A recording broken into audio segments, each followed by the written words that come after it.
Nee, nee, maar het is fulltime. Dit is nou ja, niet alleen dat is alleen maar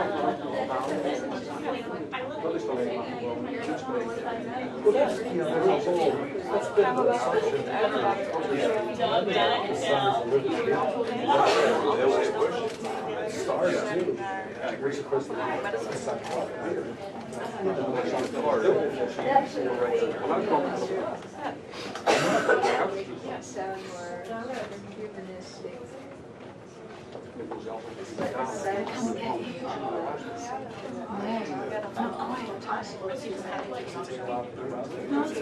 Oh, it's good to go.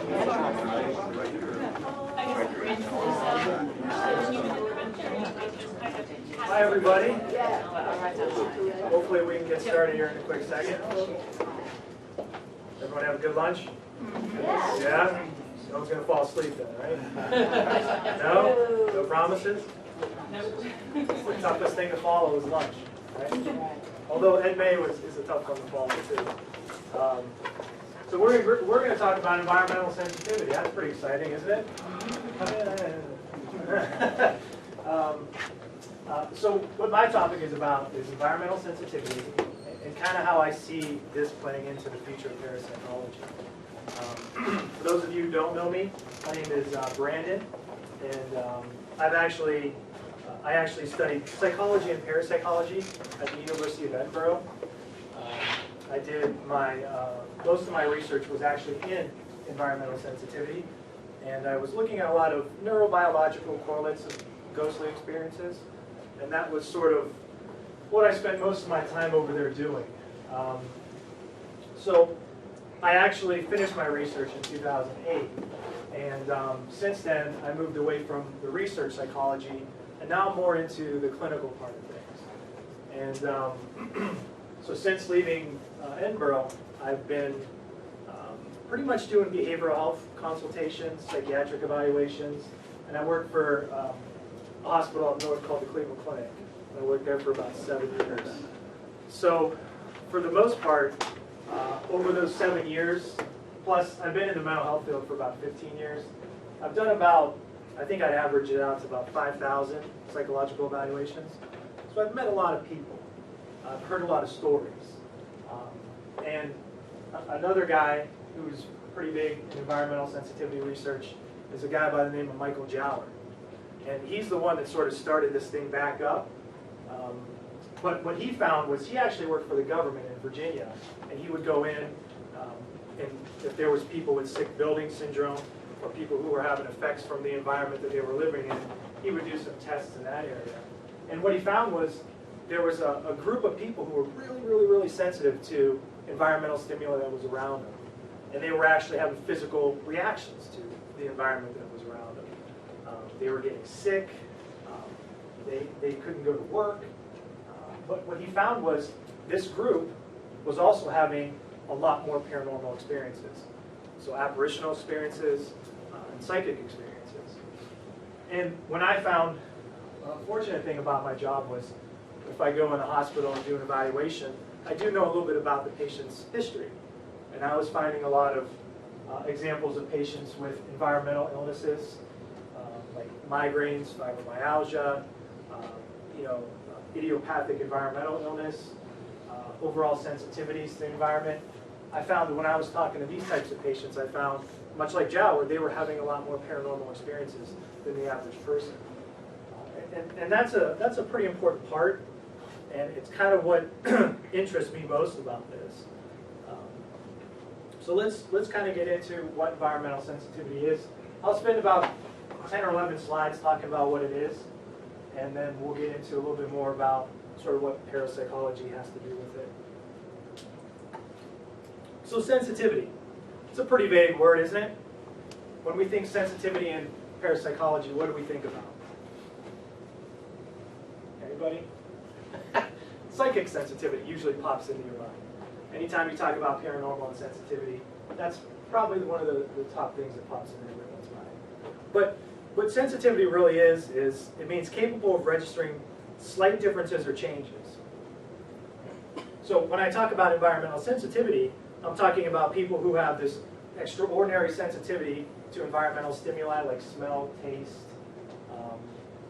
environmental contaminants, mold, those types of things. And as we see here, there is a growing body of research which supports the notion that there are certain types of people who are predisposed towards this extraordinary sensitivity. So if we read these quotes, and you tell me if you agree with them. No two people live in the same sensory world. Would we agree with that? Yeah. Yeah. The world you see, the food you taste, the odors you smell are all perceived in a way that are unique to you. Would we agree with that? My perception of the world is completely different than your perception of the world. My perception of the world is based on my senses. So if my senses are really, really high or heightened, I might perceive the world a lot differently than you would perceive it. Right? They did some testing or some research on this, and there's a chemical called PTC, which is sort of like a bitter chemical. And what they found that the average person can taste this chemical if the concentration is high enough. And the part is, if it's high enough, it's 360 parts per million, right? So that's what the normal person would taste this bitter compound. But they found that there is people who are actually tasting this compound, this bitter chemical, at somewhere around the lines of 18 parts per billion. That's a big difference. So there are people who are tasting things differently than the general population. And this is true for scent too. What they found was they did some research with people with cystic fibrosis, and then they were able to detect smells or scents, I think it's 10,000 times weaker than the normal person. That's pretty significant, right? And what we have in that case is with cystic fibrosis, we have a physical condition that is leading to some extraordinary sensitivities to the environment that's going on. And I think that's a big thing to think about. So let's take this room for example. How I experience this room is different than everybody else. So, you know, I might be, if I'm really, really sensitive, someone's cologne might cause me to have all kinds of physical reactions. I might get rashes, I might get headaches, I might get fogginess, I might get loss of balance, dizziness. And this is all from something that's pretty normal in the environment, that 99% of the people don't really even register. It doesn't even cause a problem for them.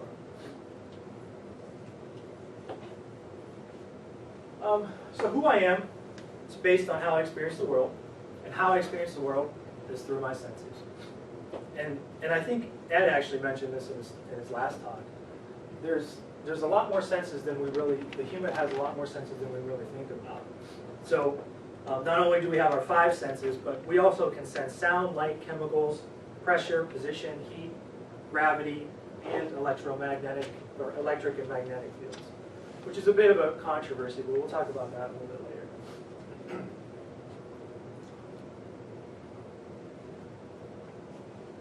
So if our worlds are all different, and if I have these extreme reactions to common everyday environmental stimuli that's around us, you can imagine it might be more challenging for me to go to work, for me to leave my house, for me to really be out in the world. So you can see that people who have these environmental illnesses or these intense physical reactions to the environmental stimuli that's around them, that could lead to some isolation, that could lead to some anxiety, could lead to some depression, and it could lead to all kinds of other myriad of problems. So not only does the environment around them affect them physically, but it also affects them mentally. So what is environmental sensitivity? As humans, we are affected by and react to the environment in different ways. The term sensitivities, or the term environmental sensitivities, describes a variety of reactions to chemicals, electromagnetic radiation, and other environmental factors at exposure levels commonly tolerated by many people. Right? And environmental sensitivities can occur when people become sensitive to substances or phenomena in their everyday environment at levels well below what would be considered acceptable. So I'm going to show a video here, and I think it kind of encapsulates it a lot better than I do when I talk about it. But what he's going to talk about is something called multiple chemical sensitivity. So it's kind of the same thing as environmental sensitivity or environmental illness.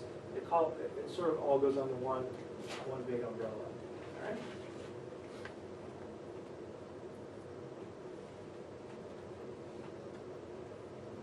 I probably have to do that.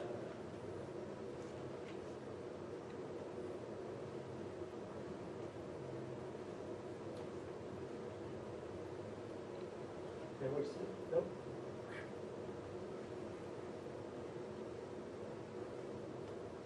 Something wrong.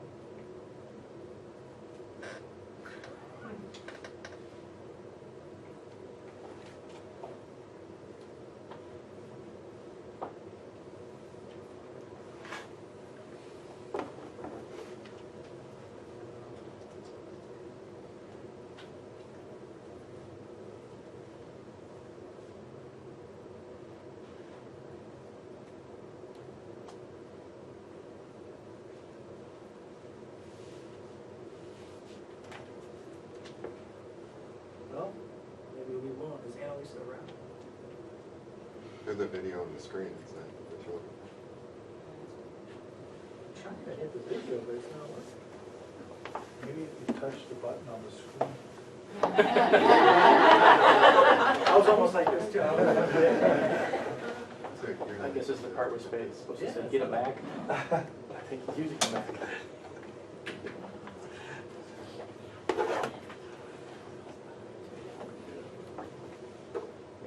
Usually the one who says that doesn't go over very well.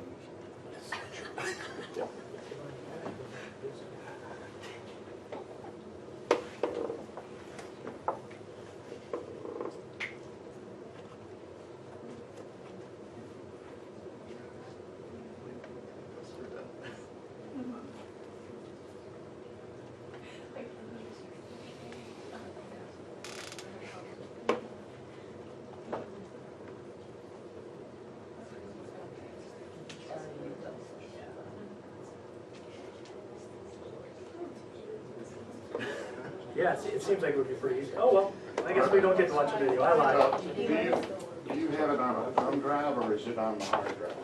It's on fun drive. It's on a thumb drive? Yeah. Maybe if you loaded it onto the hard drive, it would run. No, we probably don't have time to do all of that. I just, Did you try? I don't think there was an extra button. It's on the phone, like, I don't I think can't it's control panel. It's just the screen in front of me, so I don't know. All right, well, I guess we don't get the privilege of hearing a video. Oh well, life goes on, right? We have to adapt. So, environmentally sensitive people, what they're going to do is they're going to exhibit a greater susceptibility to a number of environmental conditions, right? Obviously, if the environment affects you differently, you're probably going to have some illnesses and reactions. So typically, they're more susceptible to allergies, asthma, chronic pain, fibromyalgia, chronic fatigue syndrome, migraines, and these are some of the environmental illnesses. I only listed a couple of them. Multiple chemical sensitivity, sick building syndrome, idiopathic environmental intolerance, and electromagnetic hypersensitivity. So what these conditions actually do is they represent an individual who's actually having physical symptoms to the environment that don't affect the general population. I don't know, does anyone in here suffer from migraines? Yes? Okay. So migraines are actually unique because not only do migraine symptoms include increased sensitivity to environmental stimuli like light, sound, smell, but also those environmental stimuli actually trigger some migraines as well. So it kind of goes both ways with it. Fibromyalgia, that's another one. For those of you who don't know what it is, it's chronic widespread pain, fatigue, sleep disturbances. It also has a lot to do with hypersensitivity to environmental stimuli. So odors, those types of things as well. Fibromyalgia, they also report that their symptoms are worse with changing weather, approaching storms, pressure, barometric pressure. So their symptoms are actually getting worse. So here we have someone who's actually physically affected by the environment again. Typical agents that trigger reactions. Not going to go over all of them, but you can see there's a number of things out there that can really trigger someone to have these actual physical reactions to the environment. Wood glues, insecticides, lighting, video displays, computers, televisions, molds, furniture, carpets, inks and books, fabric softeners, actual detergents. Bleach is a big one that causes a lot of people to have reactions. And here are some commonly reported symptoms of environmental sensitivity. Heightened sense of smell, difficulty concentrating. So these are the actual reactions that the people have to chemicals or environmental stimuli. And sensitivity to chemicals and environmental stimuli, it might be acute or chronic. So you could have a single episode where you have an exposure. And it could be low-level exposure, like a cologne or something like that. But that could actually last.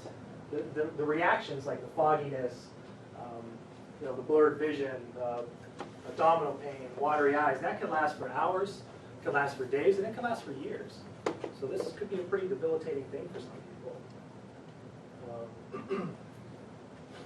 And obviously, if you're around something and you don't know you're having a reaction to it, it's going to lead to chronic health concerns as well.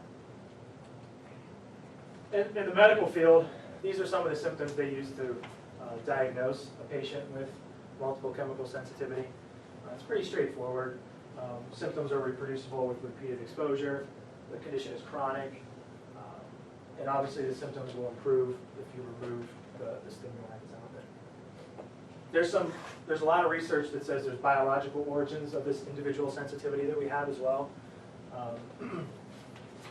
Women, across all 5 senses, greater sensitivity, right? But there's a lot of research that says we have our own individual smell receptors, color perception, and taste. So again, we're experiencing the world differently. And there's the general population, and then there's this population that's really, really sensitive to all these environmental things, stimuli. Here's a good one. So perception of pain. What they found was that they did some objective studies with fMRIs. And the correlation between the amount of pain reported and the amount of brain activity. And what they found was that the least sensitive group had modest brain activity, and the highly sensitive group had robust activation. And this was from the same sensory stimuli. I can't remember what it was, but they poked everyone with a pen or a pencil. And what they found was the people who were highly sensitive, their brains went haywire. And the people who weren't that sensitive, they didn't have that much reaction to it. So here we have proof that they're experiencing the same stimuli differently. Migraines, fibromyalgia, chronic fatigue, there's a lot of overlap between those. They think it might have a neurobiological basis. They also found that ES individuals, they were more likely to report immediate family members had the same issues. So again, here's this genetic link that's out there as well. And what they think is that people may be genetically predisposed to sensitivities, and I think there's a couple theories that they have on it, but maybe something has to do with sort of like less effective enzymes for detoxifying chemicals or metabolizing those. So there's some basis to this, some actual neurobiological basis to it. So in summary, we all react to and experience the physical world differently, right? And what research suggests that there is a small percentage of people that are reacting to and having physical symptoms from the environment. And some people are so overwhelmed with it that it really causes physical reactions, affects their mental health, their physical health, and their overall ability to function. So does anyone have any questions on what environmental sensitivity is before I get into some of the fun stuff with parapsychology? No? Is it pretty clear what I'm talking about? All right. That's a first. Okay. So parapsychology and environmental sensitivity. Past research has found that there is a link between people who are environmentally sensitive and paranormal experiences. And they tend to have more. Michael Jower, he's done a lot of research in this. And he found that these people who are really, really sensitive to the environment, when he did a survey of them, he found 74% of sensitive surveys reported apparitional side experiences. So that's, and then he goes on to say it's 3.5 times as likely, you're 3.5 times as likely to have an anomalous experience. It's a pretty big number, 74%. Michael Chalice, he had a book that came out in the late 80s, early 90s. He surveyed patients with severe allergies. And these patients are pretty severe. Like they're allergic to water, minerals. Some can't even hold keys because the metal has a reaction to them. They're in special rooms. And he found that these people who were severely allergic, 69% of them reported psychic experiences. Again, pretty big number. We're talking 70%. My research, I found that 55% of the sensitives reported past paranormal experiences versus 26% of non-sensitives. So again, that's a big number. I also took it a little bit further. So with this, it's just you give them a questionnaire, they fill it out about past paranormal experiences. I actually had I had 251 participants. Has anyone ever heard of Mary King's Close in Edinburgh? No? It's a pretty haunted location in Edinburgh. Supposedly, people lived down there and they walled them up during the plague and things like that. So a lot of bad things happened there, supposedly. But what I did was all 251 of these patients went through Mary King's Close. I had a survey to categorize them as either environmentally sensitive or not. And those who were environmentally sensitive reported significantly more haunt-type experiences. And this is in an actual location. So they go through with a checklist, they check if they have an experience. It was actually a little over twice as many experiences as those who were non-sensitives. Again, that's a pretty big number. Harvey Irwin, he found some significant relationship between what he called, what's termed sensory processing sensitivity and anomalous experiences, and then Horan, Wiseman, and Thalborn. They also found that sensitivity to environmentally based visual and acoustic stimuli predicted paranormal experiences. So this is pretty amazing stuff, right? Yeah. Environmental sensitivity, there's something going on there. I think I'll read what Irwin actually said. Is he said that sensory processing sensitivity is a noticeable contribution to parapsychology. He states that it seems that sensory processing sensitivity may have a more encompassing relevance to parapsychological experiences. And he suggested further research is needed to determine whether the relationships with sensory processing are founded on some unusual sensitivity to size signals or more mundane natural experiences. So this is all great, but what's interesting is that all these studies, they use different categorization methods. Right?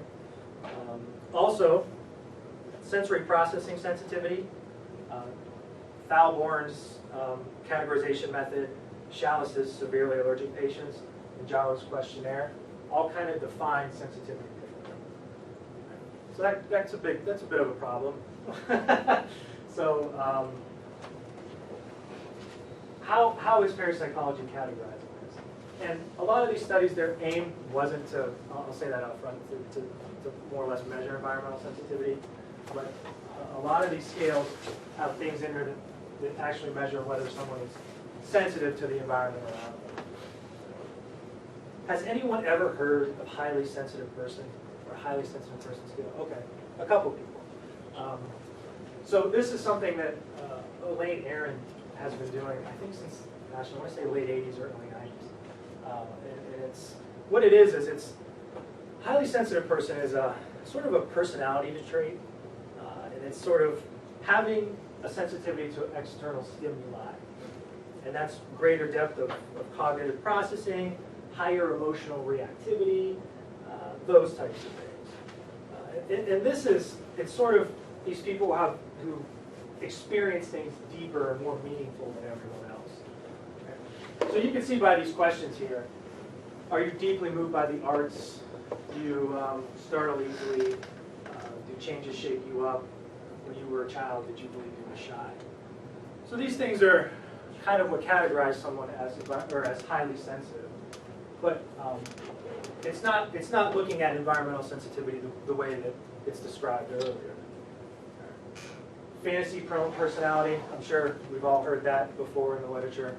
Wilson and Barber did a lot of research in that. And what they found was that how they categorized it was whether someone had sort of aesthetic appreciation of nature.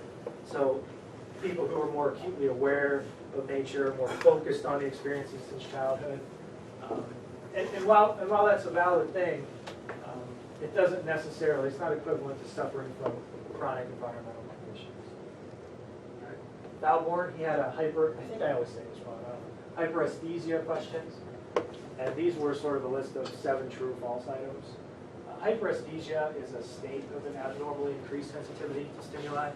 So if I drink mass amounts of caffeine, I'm going to have hyperesthesia. Right? It's not chronic, it's not long term, it's going to last an hour. But if I take this after drinking a couple cups of coffee, I'm going to score high on his scale. Right? And I have 3 of his questions here. Ordinary colors seem to be much more bright to me. At times I hear so low it bothers me. Again, this is not encompassing a lot of what environmental sensitivity is.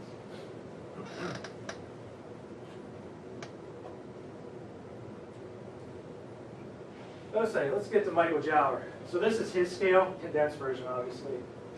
He would give this to patients, and if they answered, how they answered 9 key questions sort of determine if they're environmentally sensitive or not. This is a little bit better. So this is, he actually has some electric sensitivity, chemical sensitivity, migraines, asthma, eating disorders. There's some mixture of psychological stuff in here as well. And then he had some other questions about if an individual's presence affected electrical appliances. And again, there's a difference between me affecting something and something affecting me, in my opinion. So that's an interesting question to put on. I took his questionnaire and I just modified it a little bit. So I condensed it, and then I added a question about if they're affected by changing storms. So my research is out there. It's called Environmental Sensitivity and Paranormal Experiences. You can look it up. It's all free. And if a person checked, each time, so if they have asthma, they check, they check, they check. If they had 3 or more checks, then I categorize them as environmentally sensitive. So just talking, we can see that there are some limitations to some of the categorization methods. Environmental sensitivity and the highly sensitive person, they're often lumped together because of this word sensitivity. And like we said, the highly sensitive person is sort of a mixture of objective reactions to environmental stimuli and psychological constructs of personality types. So it's not measuring an actual reaction to the environment. So what's great is there is some significant results, but what's also not great is different categorization methods, different definitions, those types of things. And that's so there's no consistency. Are we actually measuring environmental sensitivity? Not really sure, probably not. But you know, I think we're measuring personality types. I think we're measuring psychological constructs, aesthetic appreciation for the environment, and subjective beliefs about if they can hear or see color intensely. But I don't think we're actually measuring an overt reaction to environmental stimuli. Yep. So as of now, there's no like objective measurement or test to take that will measure that. You're 2 steps ahead of me. Okay. All right. Look at you. So that's actually where I was going with this. So that's a great question. So I think like there's flaws with my questionnaire and Jower's as well. Unusual sensitivity to chemical lights or sounds and a check mark. I think that's kind of vague. Unusual is vague and subjective. It should be more specific. Do daily smells or cleaning agents cause you to have visible symptoms? So there's some problems there. So what's the future of environmental sensitivity? It's more beneficial to use assessment tools specific to environmental sensitivities. So measurements need to focus on actual illnesses. Questions need to be specific. These are 3. There's a couple more out there. And this is what actually physicians use to determine if someone has an environmental illness or not. The quick environmental exposure and sensitivity inventory, which is probably the most popular.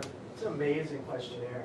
And when you fill it out, you can actually see what things, there's graphs, and you can see what you're more sensitive to, what it affects as far as your what organs or systems in your body. Really intense categorization. University of Toronto has an assessment measure, and then there's another one called environmental hypersensitivity system inventory. So these are actually designed to measure someone's environmental sensitivity. So this is if we as parapsychology want to actually determine environmental sensitivity, I think these are the places to actually start. And once we categorize the person, then we can do a little bit more about what we want to do after that. So does anyone have any thoughts on why someone who is sensitive to the environment would be having more paranormal experiences? Anybody? Yeah. Just maybe with heightened senses, people who don't have it just can't perceive it in that way. Or just, sorry, I'm losing kind of more of this, I guess. You need to be this high to have like the perception of it, and most of us are down this high. Perception of what? The paranormal experience. Like you see something, you hear something. Okay. Okay. Yeah. Exactly. So if these environmentally sensitive people are actually picking up or noticing something that the general population is not picking up or noticing because they have that higher sensitivity, right? I think that's probably, and that's what Jauer thought. That's kind of what his thinking was on this. So persons having a certain degree or configuration of sensitivity could register, and this is either consciously or unconsciously, anomalous influences in the environment that miss most of us. So when you have kids, do you notice that they have disability or issue, and then they outgrow it, or perhaps they had it, outgrow it, then go through something, and then they get it back? Or do you notice that, no, there's also a trend that once they reach puberty, then it starts to be introduced? I don't think there's really a consensus on it. So sometimes, my belief is that it's chronic and it's with you from the start. A lot of people develop multiple chemical sensitivity after some sort of like chemical trauma or acute exposure to something, and it kind of just sends them off the rails in a way. So I think with kids, and again, most people don't pay attention to it. Like physicians aren't asking you questions about this. It's not in your chart. It's more of a subjective experience that you have growing up. And most people don't realize that they have it until they start noticing some of the reactions when they're older. In my line of work, I mostly deal with adults, so I haven't done a lot of children assessments, so I can't answer that too much. But these are some of the thoughts here. And obviously when we talk about this, we have to talk about what other things can go, more skeptical things as well. Maybe these ES people actually are more likely to have fantasy-prone personality, which means they have a pretty intense, enriched, vivid fantasy life that borders the reality between the two. And maybe they're misinterpreting environmental stimuli. So if I'm in a haunted location and I actually feel something different, I might interpret that to be paranormal.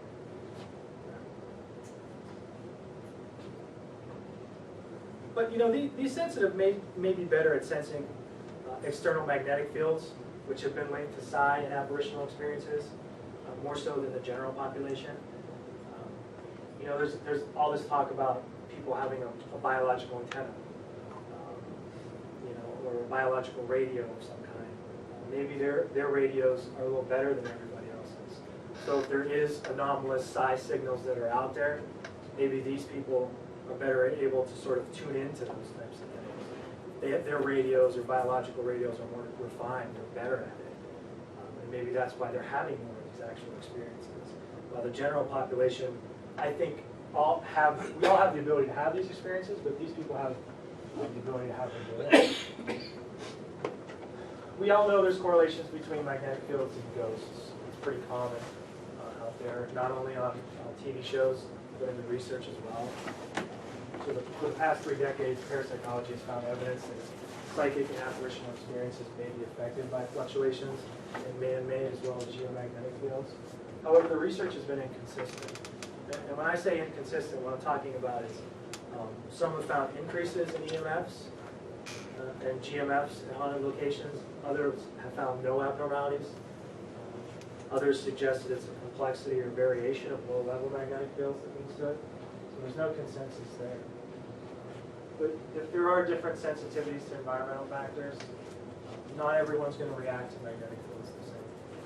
And these people who are sensitive may react a little bit more to it.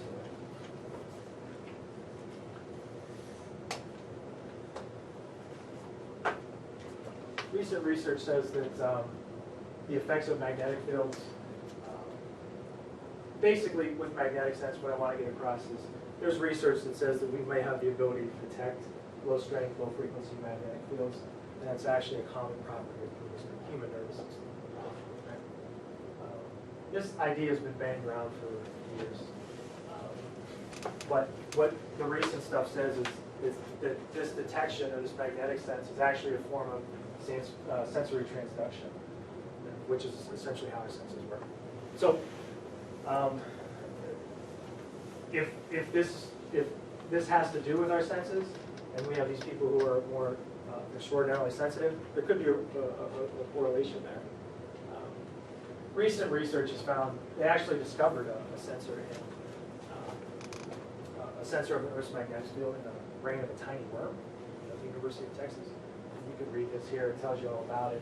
But it seems to be like a sensor. It almost looks like a little antenna on their head that they use to navigate underneath ground using magnetic fields. Which is the first time I think they've actually found a sensor in an organism. I think they always speculated that pigeons might have had it in their beaks or whatever else. If there is a magnetic sense present in all humans, those and magnetic fields are associated with ghostly experiences. I think ESP women are more likely to have encounters if there's a correlation there. And there actually is. They're reporting a higher number of paranormal and apparitional experiences. Another thing that we found is that people who are electromagnetically hypersensitive, have fibromyalgia, there's also links between them and paranormal experiences. Among those who describe themselves as electrical sensitives, 70% claim they've had at least one psychic experience. So what's the future of environmental sensitivity? Obviously, we got to figure out ways to categorize it better. We got to use consistent categorization methods. I think we need to have further inquiry into whether environmental sensitive people are reporting more past paranormal experiences, and this is just self-report. And I also think we need to go more into locations too. Determine if they're having them in haunted locations, and sort of the research that I did. I think real-time measurements are important, temperature, EMFs. If we can get real-time measurements of that and somehow correlate it with experiences. So if somebody walks into a haunted room or a haunted house, they have an experience of, like when I did my research, I think there were 601 haunt-type experiences reported. The number one was acute change in temperature. So that's something we might be able to measure. So if you walk in a room, you check off, I had a haunt-type experience of a change in temperature. You put down the time, you can correlate some real-time measurements and actually see if this is something that's actually happening or if this is more of a psychological thing. Right. And so this is the future. We've talked about the past. We talked about all the problems that we might have with it. I really think it's a viable option if we can figure out better ways to sort of categorize environmental sensitivity and come up with a strong, solid definition of what it is. Right. That's all I really have. Does anyone have any questions? Yeah, one of the things, okay, so you're looking at a correlation between environmental sensitivity and paranormal experiences. In the case of like entities, those people could have an energetic environment that is more friendly to the entities, like that the entities can survive in or, come in contact with, whereas other people may not. Okay. So you think that the haunting has to do with how a person's energy is? When I say their energetic environment, yeah, like there have been found correlations between certain types of entities interfering with individuals, such as like whether or not the individual is Rh negative or positive, their blood type. Oh, really? I never heard that. It's very interesting. Oh, okay. So we'll talk later. Yeah, I've never heard that. That's interesting. I want to sit at their table. So I'm curious, so this is extremely attractive to me, but I'm curious where you go with the ontological status of the entities or the ghosts that are being perceived. In other words, this model could be read very reductively or non-reductively, depending on what you do with it. And I'm just curious what you do with this. I mean, are super sensitive people picking up an electromagnetic signal in the environment and hallucinating a presence there? The electromagnetic field somehow activates some part of their brain to hallucinate? Or and I know you're not making an argument either way, but I'm just curious what you think. Or someone previously, a young woman here, said that they're more sensitive and that they're seeing things in the environment, I assume, that are really there, that the rest of us can't see. It seems to me it makes a huge difference which way you go with that. I'm just curious which way you'd go with that. If you had enough beers in you, and you weren't. So when I completed the research, what my conclusions or findings were was that I thought, and this is young Brandon, he thought, well, these people are picking up on a big ambiguous stimuli, and they're misinterpreting it as being. Yeah, that's the reductive explanation. That's what I originally thought. Yeah. And after 10 years and doing more research and opening my minds on other levels, I really think that there are some things in the environment, some anomalous influences that surround us that may be sort of intertwined with magnetic fields and those types of things that maybe people are picking up on. You know, imprint theory and place theory and those types of things. You know, let's say theoretically that there was something in the environment that's burned in there to the electromagnetic traces of it. Maybe these people are picking up on something like that. Can I do a follow-up? Sure. I just did. So I'm reading this British author named Albert Boudin. Have you ever heard of this guy? Has anybody ever heard of Albert Boudin in this room? Yeah, that's kind of, hadn't either. How do you spell Boudin? B-U-D-D-E-N. He was writing mostly in the 90s, and he was totally into this electromagnetic totally. Oh, okay. But he had he had a double model. His model essentially was that you needed an electromagnetic source in the environment, say a power line or a nuclear plant or an electrical wire in the wall, and that this trips a psychically sensitive person who then essentially materializes an entity or a being. So there was something, he wasn't a pure reductionist, but he wasn't, Yeah, he was in the Right, middle, yeah, in the really right. interesting middle. I would just be really curious, well, no one's heard of him, so it's a non-question, but how that intersects with this, because it really does. Actually. Yeah, I was going to say it really, really does. You should read him. Yeah, I will now.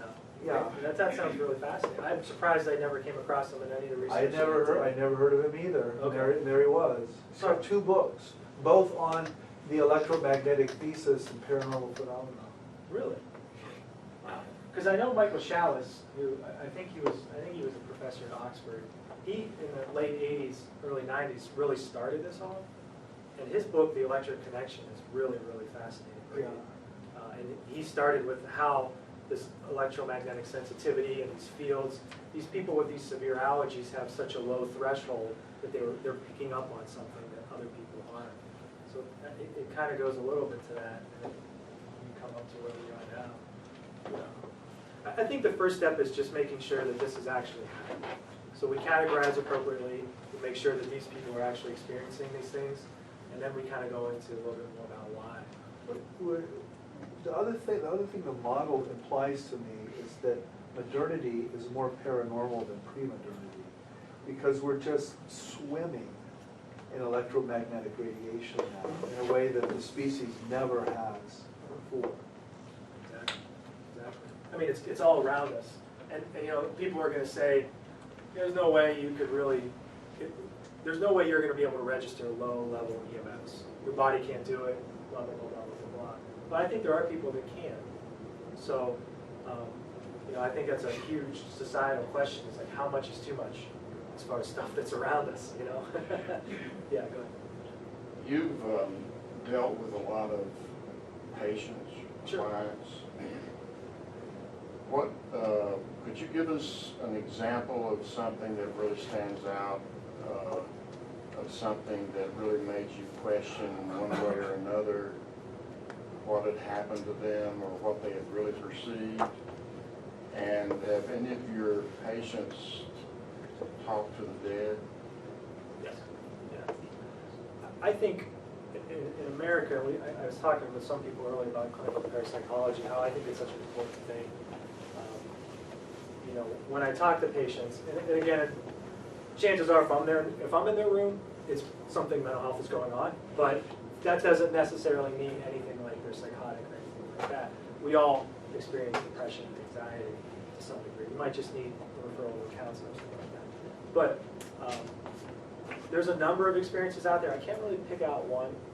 I think the more I talk to people about their experiences, the less I came out of this closed-minded, skeptical idea that, well, if he's seeing things, then it's got to be psychosis or hallucination. The more I talked to people, the more I understood what they were talking, the more I recognized that these people are really stable people. And the more experiences that I learned about, the more I sort of looked into it more. And they helped me, they motivated me to look into things more, rather than just be closed-minded on some things. And I really appreciate you for sharing that stuff. Did you have a question? I'm sorry. I'm just wondering if you're familiar with David Ritchie's book, The Hiss of the Asp. ASP,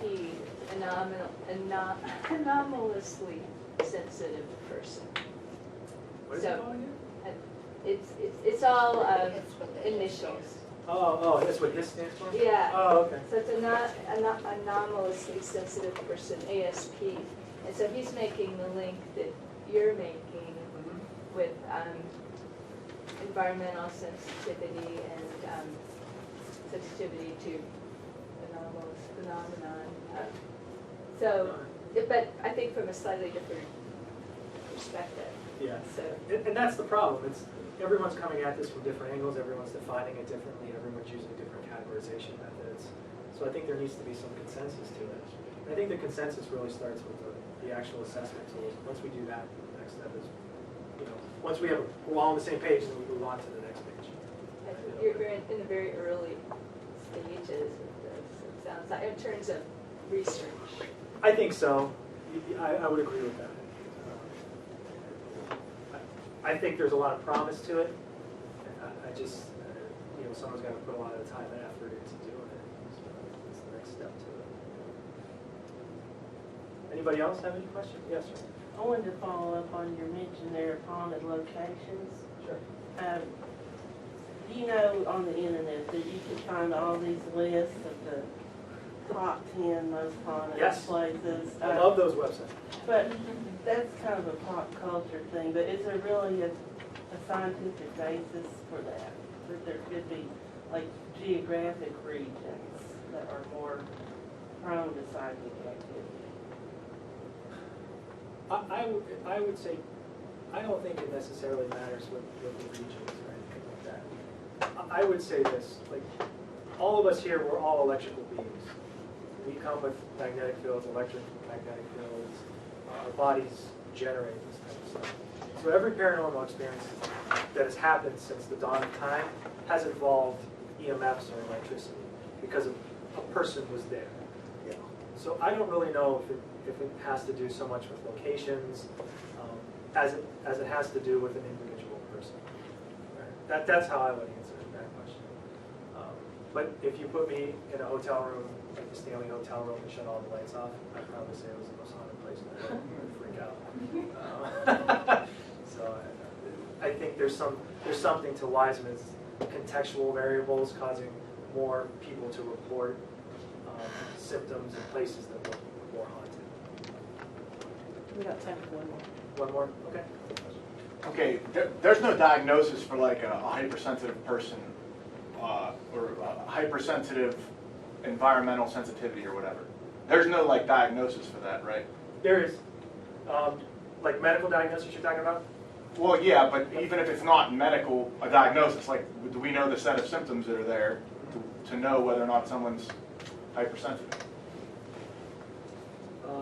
Medically speaking, there's diagnostic criteria, which is here. And you can be diagnosed with environmental, idiopathic environmental illness, and multiple chemical sensitivity. There's people out there, Canada, I think 3% of the population is on I think this is what it is. 3% of the population is on disability due to environmental illness. So Canada is a lot more accepting of this. Sweden is a lot more accepting of this as well. The United States doesn't really recognize it as a disability at this point. But in Canada, you could be on disability for an environmental illness.